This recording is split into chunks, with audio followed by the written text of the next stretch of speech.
నమస్తే అందరికి. ఇప్పుడు నేను ఈ వీడియో ఎందుకు చేస్తున్నానంటే ల్యాండ్ టైటిలింగ్ యాక్ట్ కి సంబంధించి ఇటీవల చంద్రబాబు నాయుడు గారు అలాగే తెలుగుదేశం పార్టీ జాతీయ ప్రధాన కార్యదర్శి నారా లోకేష్ గారు చేస్తున్నటువంటి ప్రసంగాలకు సంబంధించి అంటే ఆ ల్యాండ్ టైటిలింగ్ యాక్ట్ లో ఉన్నటువంటి సమస్యల్ని ప్రజలకు వివరించడం, ఎన్నికల ప్రచారంలో పదే పదే దాని గురించి మాట్లాడటం, అలాగే టీడీపీ సోషల్ మీడియా దాన్ని ఎక్కువగా ఫోకస్ చేసి రాష్ట్ర ప్రభుత్వం మీద అంటే రాష్ట్ర ప్రభుత్వ ఉద్దేశం ఏంటి, లేకపోతే రాష్ట్ర ప్రభుత్వం ఆ యాక్ట్ ని ఇప్పుడు అలాగే కొన్ని చోట్ల అమలు చేస్తుంది, కొన్ని ఎంపిక చేసిన ప్రాంతాల్లో అమలు చేస్తుంది.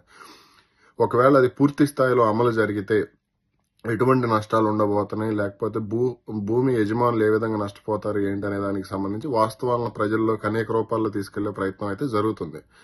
అయితే దీనికి సంబంధించి రాష్ట్ర ముఖ్యమంత్రి మీద తప్పుడు ప్రచారం చేస్తున్నారనే కారణంతో ఎన్నికల సంఘం కేసు పెట్టింది. ఓకే, ఈరోజు A1 గా చంద్రబాబు నాయుడు, A2 గా నారా లోకేష్ గారు ఇద్దరు పేర్లను చేర్చారు అందులో. ఇక్కడ నాకున్న ఒక అభిప్రాయాన్ని అంటే నాకున్న ఒక అనుమానాన్ని నేను చెప్తున్నాను. ల్యాండ్ టైటిలింగ్ యాక్ట్ కి సంబంధించి 2021లోనే 22లోనే దానికి సంబంధించి రాష్ట్ర అసెంబ్లీలో బిల్లు పెట్టారు. ఆ బిల్లు పెట్టిన తర్వాత ఆ బిల్లుని కేంద్ర ప్రభుత్వానికి పంపించారు. కేంద్ర ప్రభుత్వం దాంట్లో ఉన్న లోపాలు అంటే దీంట్లో వ్యక్తుల ప్రమేయం ఎక్కువగా ఉంది, కోర్టుల ప్రమేయం తక్కువగా ఉంది, కాబట్టి కోర్టుల ప్రమేయం ఉండే విధంగా చేయండి అనో సంథింగ్ ఏదో దానికి సంబంధించి నాకు పూర్తిగా తెలియదు, కానీ కేంద్ర ప్రభుత్వం అయితే తిప్పి వెనక్కి పంపించింది. ఓకే, అయితే అది 2021లోనే వచ్చింది. అప్పటి నుంచి తెలుగుదేశం పార్టీ కొంత దీని గురించి మాట్లాడుతుంది. అలాగే పాస్ పుస్తకాల మీద జగన్ ఫోటో ఉండటాన్ని కూడా తెలుగుదేశం పార్టీ ముందు నుంచే అభ్యంతరం వ్యక్తం చేస్తూనే ఉంది.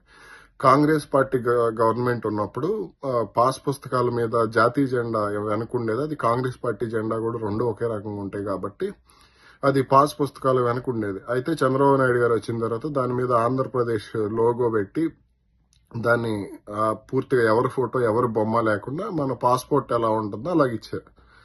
అయితే ఇప్పుడు జగన్ వచ్చిన తర్వాత దాని మీద ఫోటో పెట్టడం ఇదంతా కాస్త చిరాకు చేయటం, అదంతా చాలా మందికి అది నచ్చలేదు. మరి అతను ప్రమోషన్ చేసుకోవాలనుకున్నాడు, ఏం చేసుకోవాలనుకున్నాడు, అది చాలా మందికి నచ్చలేదు. అయితే ఇక్కడ నేను మాట్లాడాలనుకున్న పాయింట్ ఏంటంటే దీనికి సంబంధించి వాలంటీర్లు అంటే దీని మీద కేసు పెట్టారు, బానే ఉంది. వాలంటీర్లతో పెన్షన్లు పంపిణీ చేసే అంశానికి సంబంధించి ఎప్పుడైతే తెలుగుదేశం పార్టీని టార్గెట్ గా చేసుకుని అంటే ఎన్నికల సంఘం ఏం చేసింది, వాలంటీర్ల ద్వారా డబ్బులు అంటే పెన్షన్ డబ్బులు ఇవ్వద్దని చెప్పేసి చెప్పింది ఎన్నికల సంఘం. తర్వాత దీని మీద తెలుగుదేశం పార్టీ మీద బురద జల్లారు, మంచాల ప్రోగ్రాం ఒకటి పెట్టారు. ఇలా చాలా కార్యక్రమాలను రాష్ట్ర వ్యాప్తంగా వైసీపీ నాయకులు చేశారు. ముఖ్యమంత్రి జగన్ కూడా ఈ రోజుకి ఎక్కడైతే ఎన్నికల ప్రచారం చేస్తాడో అక్కడ మాట్లాడతాడు. అలాగే విజయసాయి రెడ్డి, ఇలాగే చాలా మంది వైసీపీ అగ్రనేతలందరూ దీని మీద మాట్లాడతారు. సోషల్ మీడియాలో దీనికి సంబంధించి ప్రచారం చేస్తారు. వాలంటీర్లను ఆపేసి పెన్షన్ వచ్చే వాళ్ళు మట్టి కొట్టారు, అలాగే తెలుగుదేశం పార్టీ ప్రభుత్వం వస్తే ఇదే విధంగా చేస్తారని చెప్పేసి వాళ్ళ ప్రచారం వాళ్ళు చేస్తున్నారు. ఓకే, కానీ దీని మీద ఇప్పటి వరకు ఎన్నికల సంఘం ఏ విధంగా కూడా కేసు పెట్టలేదు.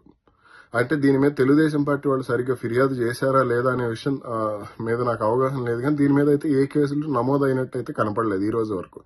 మరి అలాంటి ఎన్నికల సంఘం అంటే ల్యాండ్ టైటిలింగ్ యాక్ట్ విషయంలోనే ఎందుకు అంటే 2021లోనే ఇది వచ్చింది. ప్రజలకు అంటే పాస్ పుస్తకాల మీద బొమ్మలు ఉన్నాయి, లేకపోతే అందులో ఉన్న లోపాలను తెలుగుదేశం పార్టీ ఎత్తి చూపుతున్నప్పుడు దాంట్లో తప్పే ఉంది. అంటే చంద్రబాబు కూడా రాజకీయ నాయకుడే కదా, తన మీద వాలంటీర్ల విషయంలో దుష్ప్రచారం చేసినప్పుడు ల్యాండ్ టైటిలింగ్ యాక్ట్ విషయంలో తను చేసేది కూడా తను చేస్తాడు.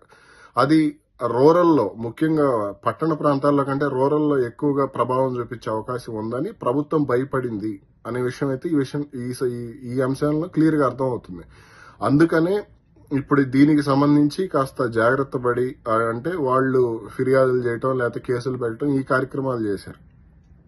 ఓకే, ఈ విషయంలో తెలుగుదేశం పార్టీ ఇంకాస్త జాగ్రత్త పడి ముందుకెళ్తే, అలాగే వాలంటీర్ల విషయంలో కూడా కేసులు పెట్టించే విధంగా, అలాగే ముఖ్యమంత్రి జగన్ మీద కూడా కేసు పెట్టించవచ్చు, అలాగే వైసీపీ నాయకులు అందరి మీద ఫిర్యాదులు చేయొచ్చు. నియోజకవర్గంలో 175 నియోజకవర్గాల్లో అలాగే వైసీపీకి ప్రచారం చేసే వాళ్ళందరి మీద దీనికి సంబంధించి కేసులు పెట్టవచ్చు, వాలంటీర్లకు సంబంధించి తప్పుడు ప్రచారం జరుగుతుంది అని.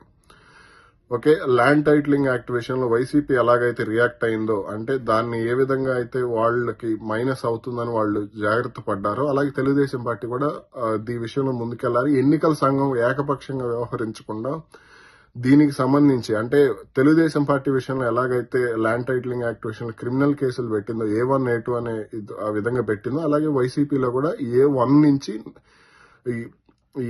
A175 అలాగే ఎంపీల విషయంలో కూడా ఇంకొక 25 మంది ఉంటారు కదా, వాళ్ళందరూ కూడా దీని మీద ఇదే విధంగా టార్గెట్ చేశారు. దాని మీద కూడా కేసులు పెట్టాలని అంటే రాష్ట్ర పౌరుడిగా నేను కోరుకుంటున్నాను. మరి దీని మీద ఏం జరుగుద్ది అనేది చూడాలి.